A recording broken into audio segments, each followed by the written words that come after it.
All right, what's up for the athlete family? This is Brice Butler, ex-NFL receiver, current sports content creator, and this episode is about to be the best one yet. Let's get it popping, baby. You're listening to For the Athlete, a podcast aimed at humanizing the athlete by giving them a platform to control their own narrative and tell their life stories. As always, here's your host, Brooks Huber. Welcome back to another episode of For the Athlete. I'm your host, Brooks Huber, and we have an amazing guest on this week's show. He spent 7 years in the NFL as a wide receiver, playing for the Raiders, Cowboys, and Dolphins, but today you can find him on the golf course. Welcome on to the show, Brice Butler. Brice, it's great to have you on. How are you doing? B, what's up, man? I'm good. Can't complain. Out here in these cold Arizona streets. Right? Not used to it at all. Not used to it at all. Just trying to stay warm out here, man. Well, yeah, I mean, when it's in the spring and fall months, you're like, oh my gosh, I'm sweating walking for 10 minutes outside. But at times like this, you're like, hey, I could use a little bit of heat. Yeah, what's funny is it is really hot here. I can't even lie about that, but I don't complain about the heat much. I complain about cold all the time. So, seeing to it that I would say most of the year our temperature is like, you could say on an average of like 100 or like 90 to 100. Anytime it's below 70, it's like, what the heck's going on? And it's actually like in the 30s right now, so it's like super cold. Don't like it. No, not at all. Well, hey, it's no secret that you're a great golfer. You post a bunch of golf content on Instagram and YouTube, which we'll talk about later on. Did you always play golf growing up? Or at what point did you start getting into it and taking it seriously? Good question. I used to play golf as a kid. But nothing serious. Like, just, my dad would take us out. I got 3 brothers. My dad would take us out sometimes, and I enjoyed it because I played football. So being outside, being on the grass, being in the elements was always cool to me. And then my next door neighbor, I grew up in Atlanta, so in a suburb of Atlanta, and they had a really nice country club membership to a place called Atlanta Athletic Club, which I think they hosted like one of the PGA championships there like maybe a decade ago. And they had a par 3 course. So like in the summers, like we would go play the par 3 course, like get in trouble because they had like a lot of super strict rules about things. So we would always go out there. Went to college, played golf once. I remember I literally played golf once. It was me, Matt Barkley, one of my other teammates named Robbie Boyer, and a guy named, I think, Robbie Toma, and Robert Mojica, that's his name, I'm sorry. And that was the only time I played golf, bro. And then fast forwarded to the NFL, it's 2016. I'm traded to the Cowboys at this point. Tony Romo had like a brand new set of clubs like at his locker. And I'm talking to him about golf like I knew what I was doing. And I was like, let's go play golf sometime. And like he looked at me and was like, you don't golf, bro. Like, I'm not going to play. You know what I'm saying? And then I like, that kind of gave me motivation to be like, you know what? Like, I need to start golfing again anyways.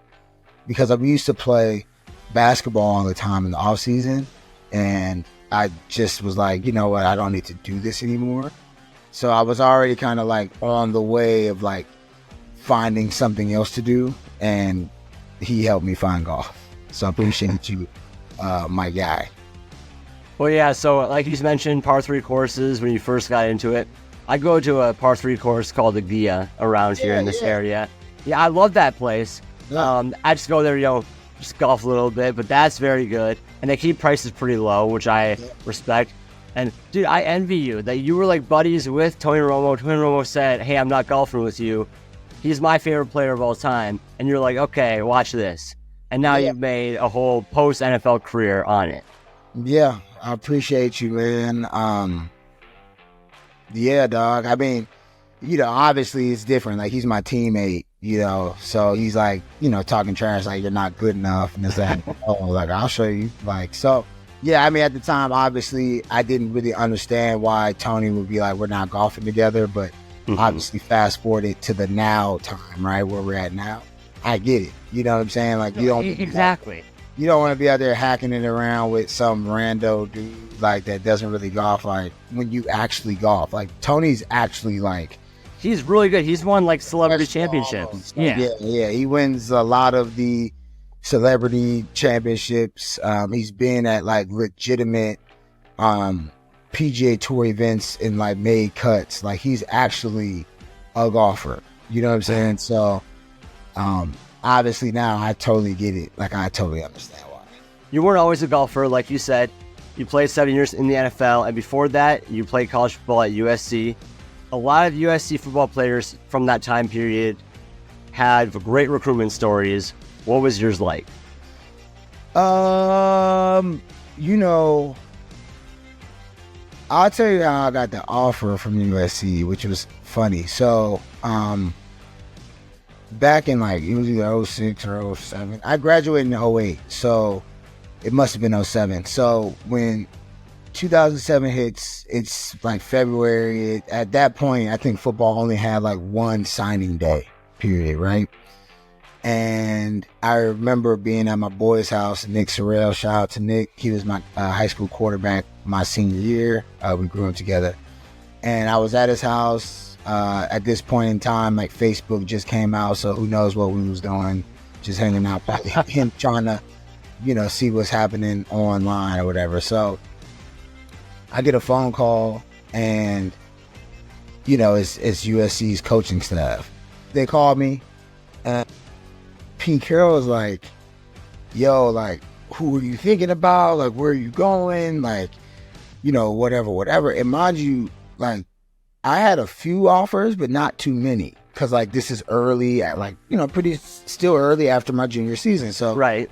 He's like asking me all these questions, and I'm like, what? Like, I don't know. Like, you know what I'm saying? Like, I don't really have nobody in mind or whatever. And then he was like, okay, so I just want to let you know, like, we want to give you an offer, like, right now, or giving you an offer, blah, whatever, like, hopefully, like, you can choose us or whatever. And then, like, I started to kind of pick up on, like, what was going on, and I was like, Coach, like, I'm a junior, right? You know what I'm saying? And then he, like, kind of paused. He starts to laugh. And he's like, you're a junior. I was like, yeah, like, I haven't played my last year in high school yet. And then, like, everyone, like, starts laughing. And he's like, oh, that makes us feel much better. Because if you've ever heard Pete Carroll talk, he's like, oh, that makes us feel so much better.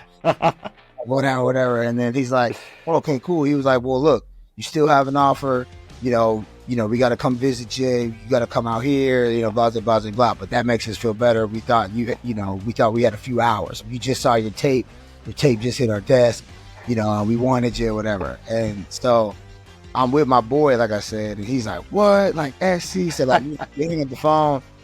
And then, like, we're just kind of going crazy because at this point in time, like, they're the best team in the nation. And so we were like, dang, like, that's crazy. And, like, I feel like I maybe had 3 or 5 offers at the time, like, just like Mississippi State, Virginia Tech, like San Diego State, like a couple schools, like nothing serious.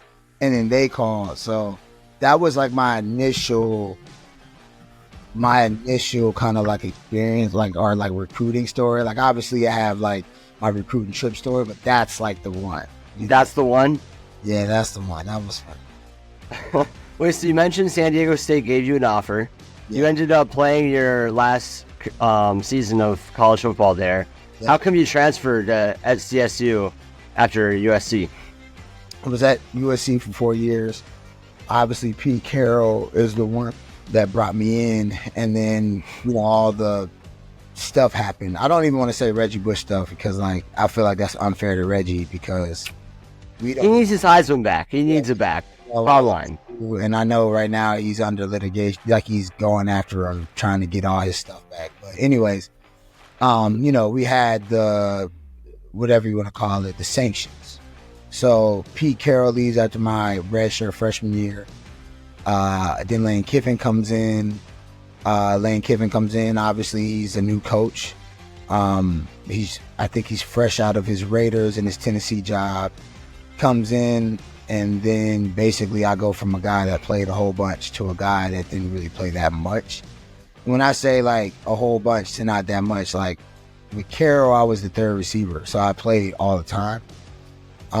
When Kiffin came in, I was like the fourth or fifth. So like I played like, if we had 70 snaps in the game, I probably played like 15 as opposed to playing like 45 of them. You know what I mean? So I tried to make it work for 2 years, and at that point, it's a little different now, Brooks. Like, now you can be mad because the training table's not good and you can transfer. Back in those days, Exactly. Back in those days, if you wanted to transfer, you could, but like the only way you could transfer without penalty is if you went down a division.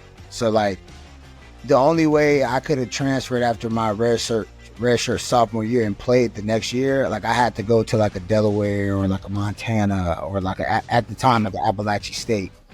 And so I didn't want to do that.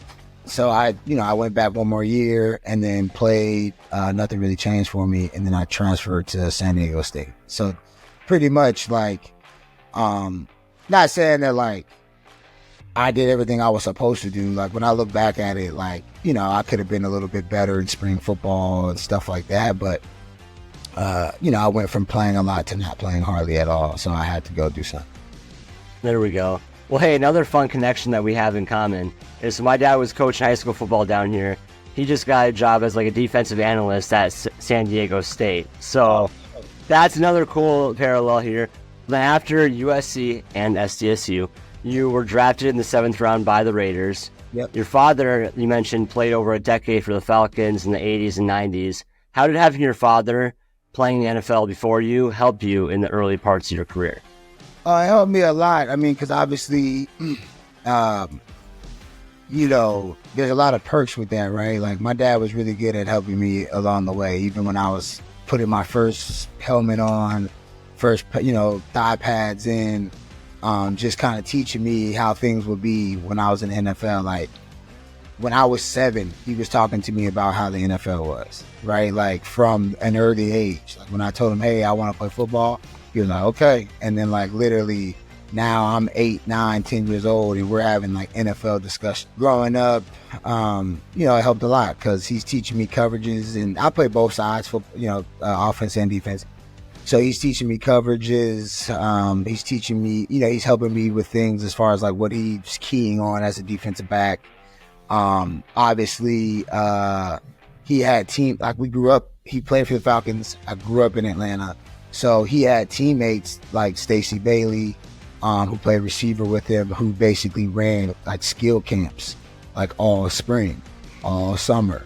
And those were things that I would go do. So obviously those connections to guys that could help were great, So, by the time I got to college, I knew like every coverage. There was nothing that like I hadn't seen yet. Just for a simple story, like when you hear your father that played in the NFL tell you like there were guys that were really good that should have made teams and didn't make the team while they were better than other players that were on the team, like as a kid, that doesn't make sense. Because like when you're in high school, normally the better player plays. Now obviously, like, sometimes there's like the booster club, and if your parents are like the... Obviously. There's some politics even there too. Yeah, like there might be some guys that are playing that shouldn't, but typically the best players are playing in high school, right? And so like, like that's not gonna happen. Or like coaches are gonna be the best when you get to college. Then when you get to the pros, coaches are gonna be the best. And then you get there and you're like, dang, like some of the stuff that's happening here, like happened in high school, like it's not supposed to be going out like that. So yeah, so I mean, it's pros and cons to it, but obviously the pros outweigh the cons for sure. Well, so after your 2 years in Oakland, you got traded to Dallas, thankfully. How did you find out you were going there, and what made the Cowboys so special for you as you spent the majority of your career with them? I'll answer the latter question first. I mean, what made it so special, I mean, I had a big role there. Like, I played a ton, caught, I could have caught more passes, but caught a lot of passes. Some of that probably has to do with Dak being like a young guy. Like when I got there, Tony gets hurt, we're dealing with, Brandon Whedon, Matt Castle. I get hurt. I hated that time period, by the way, as a Cowboys fan. That was my least favorite time period when Brandon Weeden was the quarterback. Nah, man, Brandon was actually good though, man. Like some of that, like I say, I'm to blame because I don't know if you remember. Like I was there for like 2 or 3 weeks. They were kind of just trying to get me acclimated. I wasn't getting really any balls thrown to me, and then going into the Saints game, it was a Sunday night game with the Saints. I think it was like my 3rd or 4th game. They were like, yo, like, we're about to start coming at you. Like, be prepared. Like, we're about to start throwing the ball to you. And I caught my first ball, which was like a 70-yard bomb. But when I catch the ball, I pull my hamstring. And that, like, I always think back to that moment. Like, if I never pulled my hamstring, like, how different my scenario would have been in Dallas. Because... you know, if you remember, they kind of rushed Dez back because I pulled my hamstring. I never had a hamstring tear in my life. I was a fast guy, so I was struggling with him. He comes back, like he probably wasn't supposed to play until maybe the playoffs, but they brought him back like super early. He wasn't really ready to play, which I think probably had some ramification to him down the line, just not really getting back to where he used to be. So like I think about that time and I'm like, you know, Brandon Weeden probably never gets fired or cut, you know, or released if I never got hurt, because we had a good connection in practice. Obviously that bomb he threw to me was money. But yeah, man, you know, to all the young guys out there about listening to me, you know, if you feel like you need to take an IV, don't worry about the PTs being pissed off at you if you go at them late. Like, take the IV when you're supposed to take it. Or you might pull a hamstring and miss like 7 days. There we go. Well, question is more for me as a Cowboys fan. You didn't really play that much with Romo because I just looked at it like when you were there. He got injured 15 and 16, and then you played some time. Exactly. And as a Cowboys fan at the time, I was like, yep, this is our year. Of course I was saying that. And then he goes down. I'm like, that's my favorite player of all time. And it just, 2015 was not a good year. Ended up setting up the Cowboys for Zeke and Dak, which was great for the next half decade plus. What was the biggest difference between Dak and Romo? Well, that's a tough question to answer because Tony Romo was like, what, in his 14th, 13th year or something like that. Right. I was there, right? And Dak was a rookie. So you got one guy that's basically running the offensive meetings, you know, installing the plays, Tony Romo, to a guy that's like learning everything. Like, you know, I don't know the plays. I'm trying to learn everything. What's the cadence like? What's the huddle supposed to be like? What's the protection calls? Like, what's the plays? Like, who are the guys that I can, you know what I mean? So that was pretty much it. Like, even though I played with Dak for, you know, 2.5 seasons, and obviously he progressed a lot in those 2 or 3 years, you know, as far as like how advanced he was as playing quarterback, I mean, at that time, was nowhere near the same. Now Dak, I wish, you know, like I got a chance to play with Dak, you know, because Dak throwing the ball across, you know, throwing it everywhere. He's making his own decisions. He's been like that for, you know, I'm sure quite some time at this point. But, you know, when I was there, he's like, I got Tony Romo breathing down my neck. You know, I got Kellen Moore, who's really good, that's here as well. And I got blessed with this opportunity. Like, I'm not trying to lose it. So like, he wasn't gunslinging it like he's gunslinging it now, you know, back then. But like, what I will say about Dak, and Dak's my dog, he's always had poise. Like, he's always had like a calm, cool, like demeanor to him. Like, except for maybe like the first few times he was in the huddle, like back in OTAs 2016. But like, outside of that, man, like he's always been calm, cool, collected, you know, deep breath, let's go. You know, he's never been like frantic, you know, I don't know what to do. Now mind you, I never saw it. Maybe, he might go to his house and talk to his brothers. He might talk to his girl or his dad. You know what I'm saying? Like he might do that. But like I never saw it. You know what I mean? So he was always calm, cool, and collected, man. And I remember telling him, like, when he was a rookie, if you take care of what you're supposed to take care of, like, you'll be the man here. You know what I mean? Like, because I knew he could do it. Like, he had the arm strength, he had, the talent. But I was just like, hey, if you focus on what you're supposed to focus on. And mind you, this is before Tony got hurt, so I didn't know the situation was going to be the way it was. But obviously,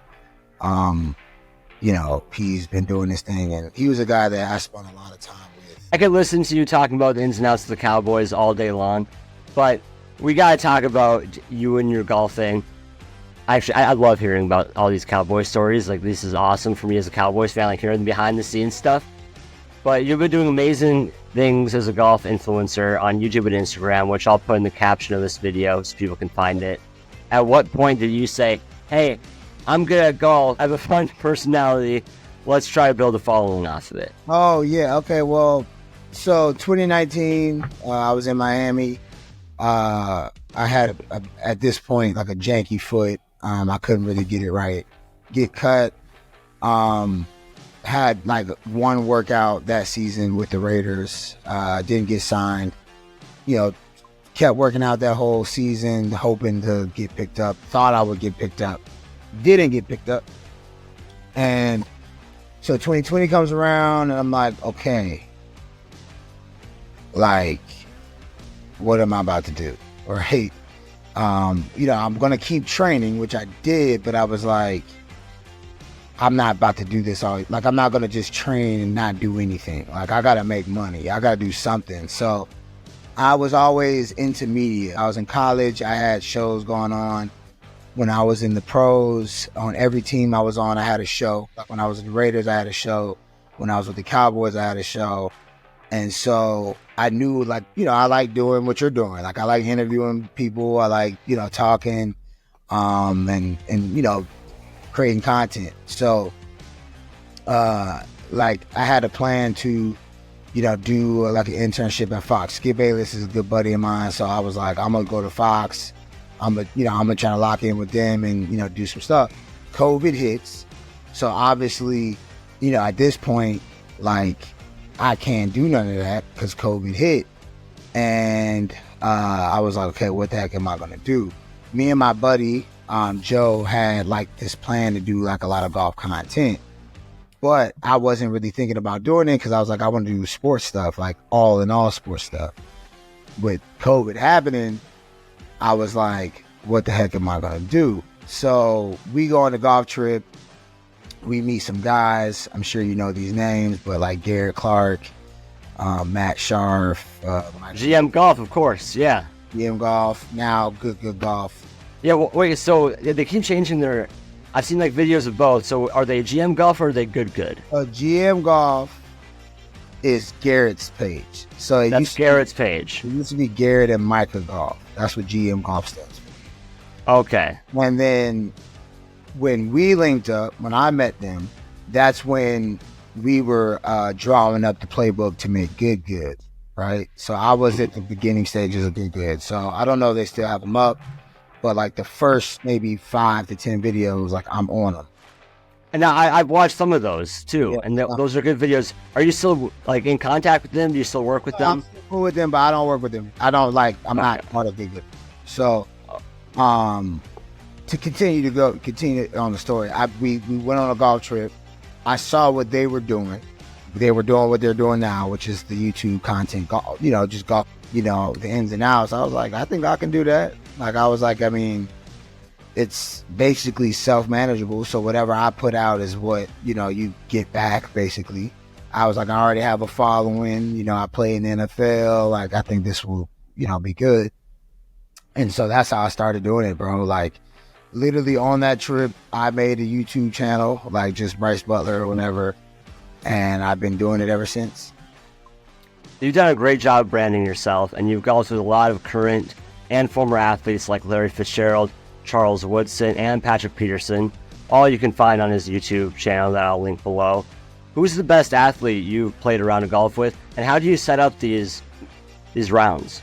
Now, when you say the best athlete, like, are you asking me, like, who was the most productive athlete, like, in their career? Or No, who is the best golfer? And you golfed with some actual professional golfers, so we'll leave them out of this. Okay. But yeah. I honestly think the best that I play with, like the best football player, basketball player, whatever that I play with is Andre Roberts. Okay. Andre Roberts he used to play for the Cardinals for some time. He's all pro returner. He played for a while, like. Yeah, he played for like the Bills, Raiders, I'm pretty sure. He did play for the Raiders, but he played for he didn't play for Raiders? No, he played for a lot of teams. But had a great career. It seems like it's probably over at this point. Like, this was the first year he hadn't been on a team in the last 13 years.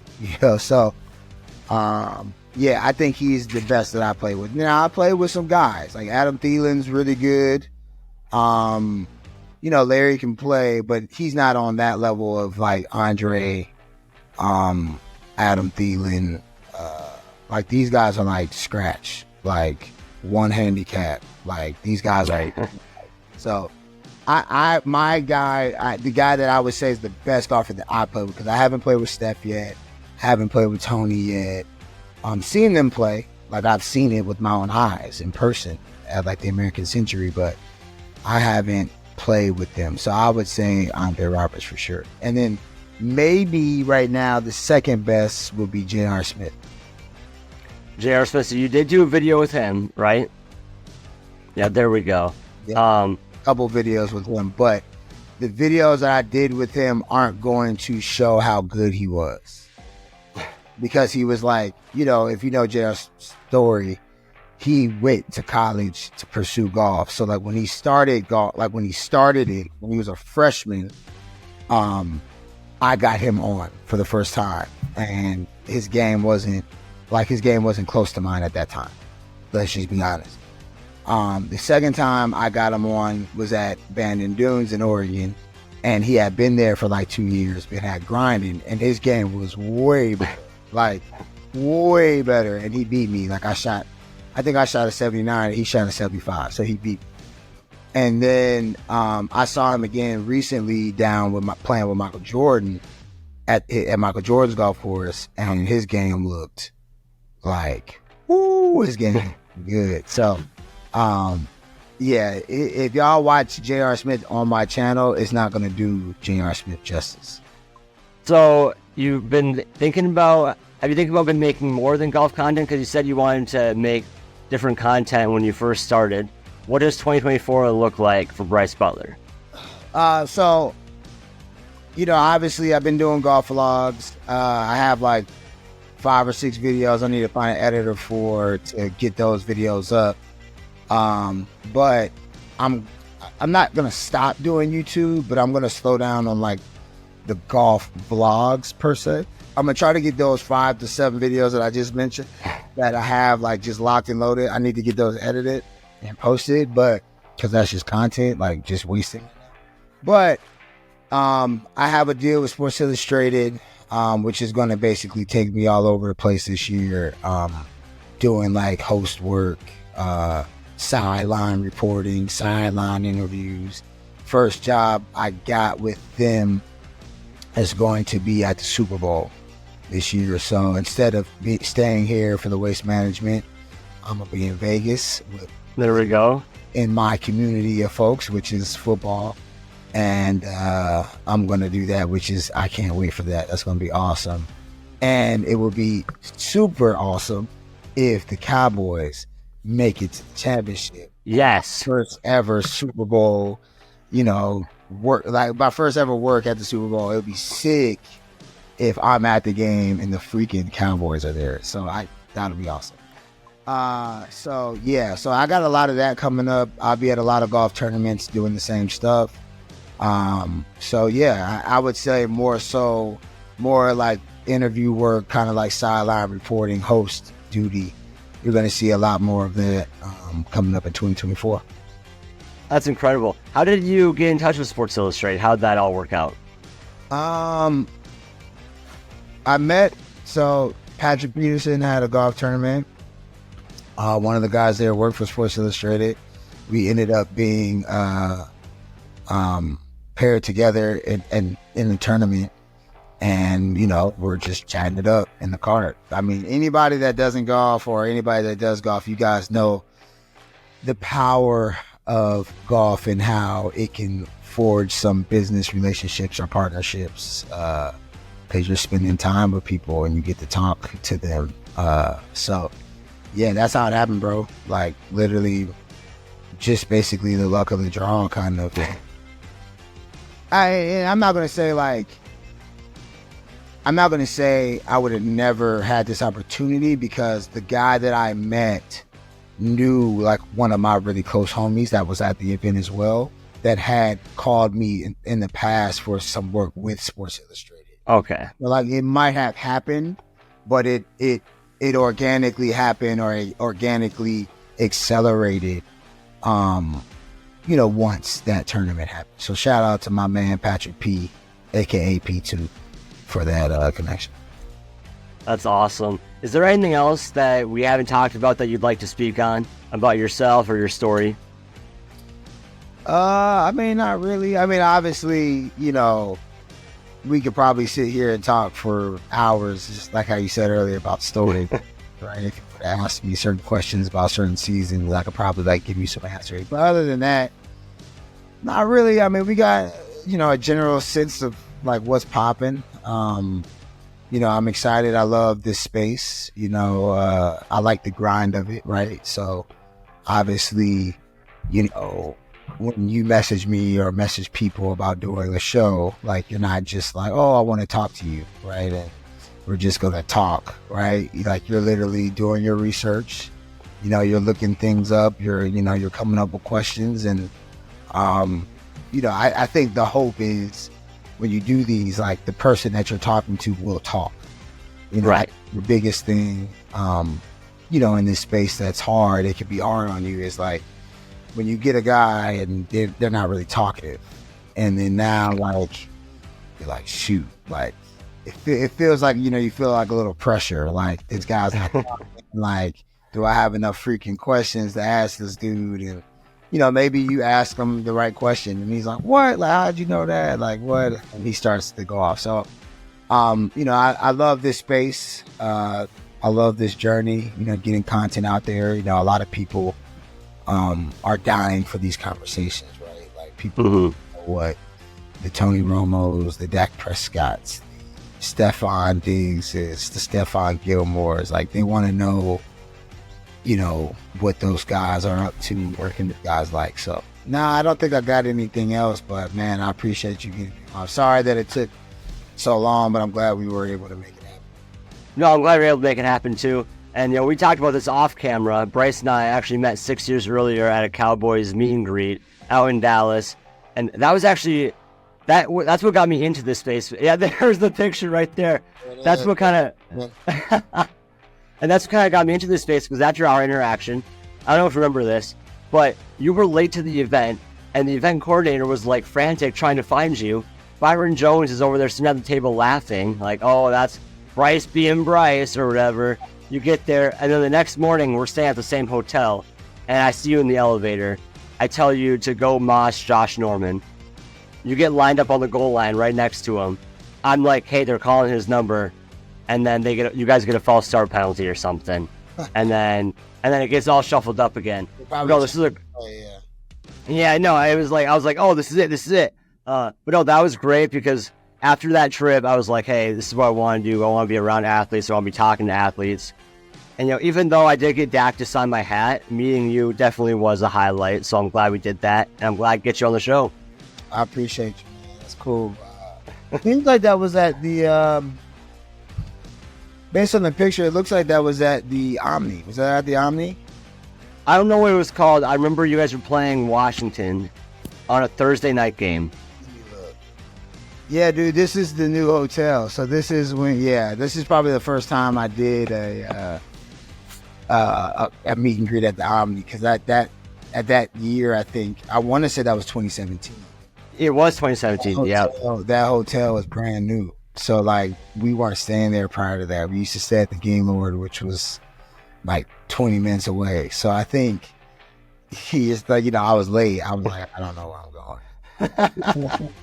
I don't know where I'm going at all. So that's funny though. That's cool, man. I love to hear stories like that, man. You never know how interactions with people go, and right. Maybe you meet them again later down the road and they tell you about it. So that's cool.